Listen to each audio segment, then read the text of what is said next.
Olá, sejam bem-vindos a mais um episódio do podcast Direta Sem Café.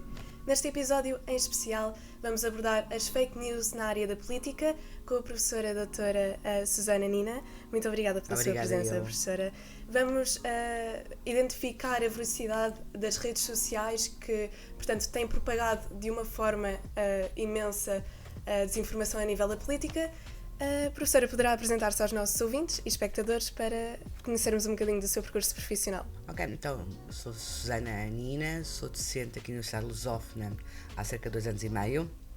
Sou doutorada em Ciência Política e tenho trabalhado sobretudo na área também da comunicação política, de efeitos dos mídia, comportamento político, e leciono nos cursos de Ciência Política e Relações Internacionais, Estudos Europeus e Relações Internacionais, no mestrado de Ciência Política, e pronto, acho que é isto que eu tenho para dizer assim sobre mim.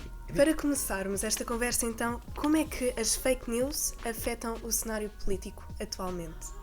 Ok, é uma boa pergunta, até porque muitas das vezes nós temos a tendência de confundir a manipulação dos mídia, ou o enquadramento dos mídia, com fake news ou com má informação. Então as fake news implicam que são notícias falsas, são deliberadamente criadas como sendo falsas e são deliberadamente e intencionalmente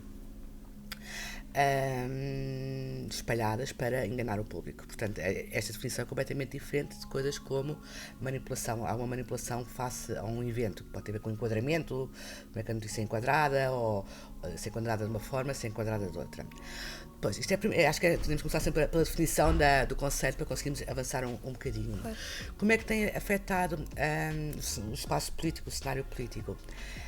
Para percebermos isso, temos de também perceber que os meios de comunicação social são a maior fonte de informação política utilizada. É aos meios, sobretudo em Portugal, é aos meios de comunicação social que nós recorremos para nos informarmos sobre o que é que se passa na política, sobre os temas políticos, sobre os candidatos, sobre as suas ideias.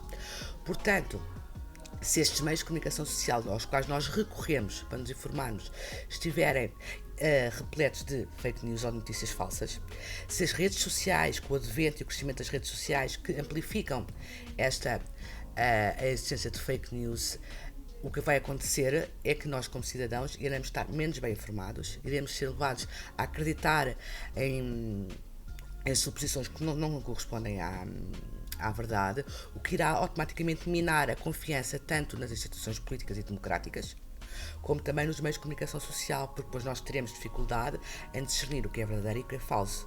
E os atores políticos aí têm o papel de tentar clarificar. Portanto, as fake news acabam por minar e erodir os regimes democráticos e sobretudo os atos eleitorais e a forma como os eleitores se comportam. E aliás, essa desinformação, as notícias falsas, acabaram por crescer com as redes sociais, mas as redes sociais também serviram muito para mostrar aquilo que cada candidato pretendia demonstrar, se calhar, no seu programa eleitoral e tudo mais. Uma boa estratégia de comunicação, talvez? Eu acho que temos aqui duas coisas para diferenciar. Por um lado, as redes sociais são um terreno fértil para as fake news, sobretudo por 2 ou 3 motivos. O primeiro é porque é um espaço, não há um mediador, enquanto nós num jornal, numa televisão, temos o jornalista como mediador e como filtro da informação que é passada. Nas redes sociais não existe. Alguém publica uma fake news e é disseminada, está lá, é disseminada. Depois, porque as redes sociais, o outro fator tem uma questão que é, as notícias forem fake news, tendencialmente são o quê? Há uma simplificação da realidade. Simplificação essa que tende também a ser muito sensacionalista. E quanto mais sensacionalista for, mais os algoritmos das redes sociais irão fazer com que torne-se mais viral. Influencia a opinião pública. Influencia mais a opinião pública. Isso é um ponto. E as redes sociais são extremamente relevantes. Relativamente à importância das redes sociais para os atores políticos e para os candidatos e em campanha, aqui tem-se vindo a aumentar o uso das redes sociais como estratégia de campanha, sobretudo com a pandemia. A pandemia acho que foi um bom momento de corte, em que, uma vez que não era possível fazer campanha em terreno, não é possível ir a arruadas, a dar beijinhos, a dar abraços em feiras, muitos candidatos e partidos fizeram uma aposta nas redes sociais e, apesar de alguns estudos que foram feitos mostrar que esta aposta não foi tão grande como seria expectável, contudo, nestas últimas legislativas vemos que partidos que têm um cariz mais populista e que estão empiricamente mais ligados também à disseminação de fake news, isto para não entrar em estereótipos e em questões muito herméticas, são os que têm utilizado as redes sociais, qualquer uma delas.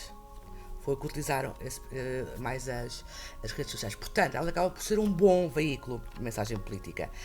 Contudo, é um bom para a disseminação da mensagem que o partido ou o candidato quer passar. É preciso ter sempre algumas ressalvas se é bom para o eleitor que quer estar informado.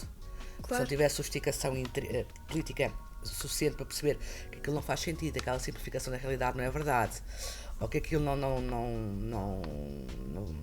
não pode ser, acaba por ser muito manipulado e muito sujeito a estas ideias.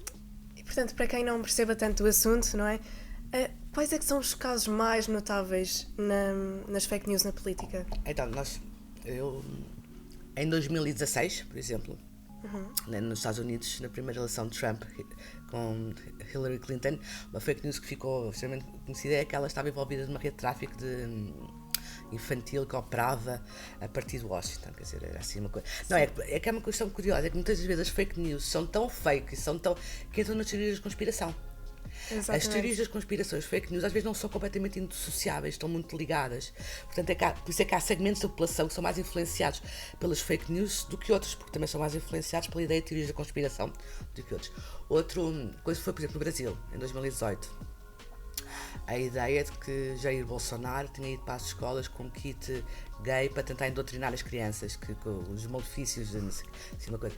É óbvio que por todas as virtudes ou defeitos que Jair Bolsonaro possa ter para a democracia brasileira, isto foi uma fake news. Foi fake news. Fora das campanhas, temos, por exemplo, a Covid. Tem a ver com políticas públicas, aquela disseminação de... Mas voltamos à ideia da conspiração. Exatamente, a Covid sim. É uma coisa de conspiração para reduzir a população, ou seja, era um número de teorias que ainda existem para um chip, para reduzir a população mundial, para enriquecer a indústria farmacêutica, que isto é um efeito nefasto depois na capacidade que os governos tiveram na altura de implementar políticas públicas que pudessem pôr a população em segurança. A ideia de que as vacinas vão se transformar em mutantes. Há segmentos da população que eram antivacinas e não foram vacinar. Isto cria problemas, é preciso usar máscara. Não, estão-nos a condicionar, ou seja, isto torna-se complicado, este tipo de acontecimentos. Portanto, as pessoas podem identificar como uma fake news no sentido de é simples, mas de onde é que isto vem? A fonte, acima de tudo, se é fidedigna ou não, certo? Certo. Eu acho que é sempre aquela coisa, se é bom demais para ser verdade é porque é mentira. Como nós queremos comprar uma mala marca, no caso era a mala marca, custa 5 euros, é bom demais para ser verdade, é porque não custa 5 euros ou não é de marca. É o primeiro red flag que nós temos de ter, é esta questão, se é bom demais não pode ser. Mas isto também implica que haja sempre um sentido de alerta. Uma prática que se deve ter normalmente. Normalmente. E também temos que reconhecer que, por exemplo, no momento de campanha, estamos numa campanha eleitoral, o que um ator político ou um candidato disser é dito naquele momento. E não há tempo, nem para os jornalistas, nem para os eleitores, irem estar constantemente a checar se o que a pessoa está a dizer é verdade ou mentira. Não há, porque é dito naquele momento, está dito. E parte-se para outra informação que é dita. Ou seja, o que tem que fazer é em temas que são mais debatidos, perceber se há uma simplificação excessiva da questão, de onde é que vem. Existe atualmente online uma lista, é possível encontrar uma lista de sites que são considerados pouco credíveis de informação, que nos aparecem nas redes sociais. Sim. São considerados pouco credíveis, podemos ir por aí. Ou então fazer uma coisa muito mais simples, apenas, isso é um bocadinho mais compartimentado, mas é mais seguro. Eu só acredito na informação que vem de fontes credíveis. As fontes credíveis são estas e estas. Tudo o resto vou pôr em causa. Claro. Mas isto implica que as pessoas também sejam alfabetizadas e consciencializadas para a necessidade de estarem mediaticamente... De questionar de questionar e ser um sentido crítico e não tomarem tudo o que é dito pelos mídia e perceber o que é que são mídia, o que é que são redes sociais, o que é bolhas mediáticas e se questionarem. Mas isto é um processo que demora algum tempo para as pessoas terem esse questionamento crítico sobre a questão.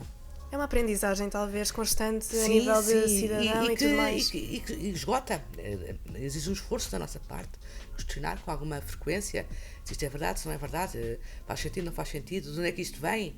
Mas era tão bom que fosse verdade, mas não é. É um esforço e às vezes é tão muito mais simples, está bem, pronto, se dizem que é verdade, eu acredito. Às vezes eu sinto que é o querer acreditar, para também não me chatear. Exato, É isso. exato, é mais Eu simples, acredito. é mais simples. Uma última questão, professora. Se tem algum conselho ou mensagem sobre a importância da informação verificada para a saúde da democracia? Ai, tenho sim. eu costumo usar uma metáfora que a democracia é como um cristal, que é feito de carbono, é daqueles que é como um diamante, peço desculpa. É muito difícil de partir. Muito, é muito robusto. A nossa democracia é muito robusta. No entanto, se a gente atirar o diamante sistematicamente ao chão, vai começando a ficar lascado.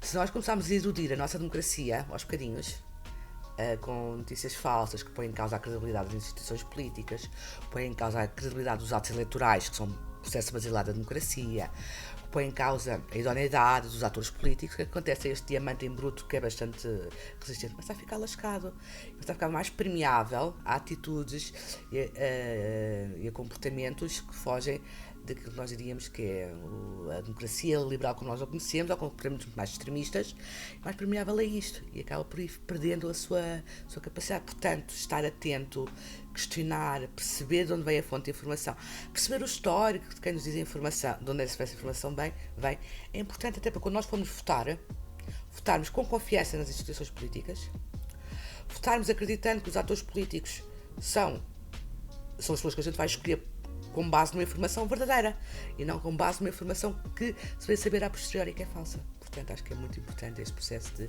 tentar ver se uma notícia é verdadeira ou falsa e estar sobretudo alerta a isso. E não estagnar o conhecimento e a aprendizagem. Exatamente. E tudo mais, e querer sempre saber. Exatamente. Professora, muito obrigada pela Obrigada, conversa, foi um prazer. pela presença no nosso podcast.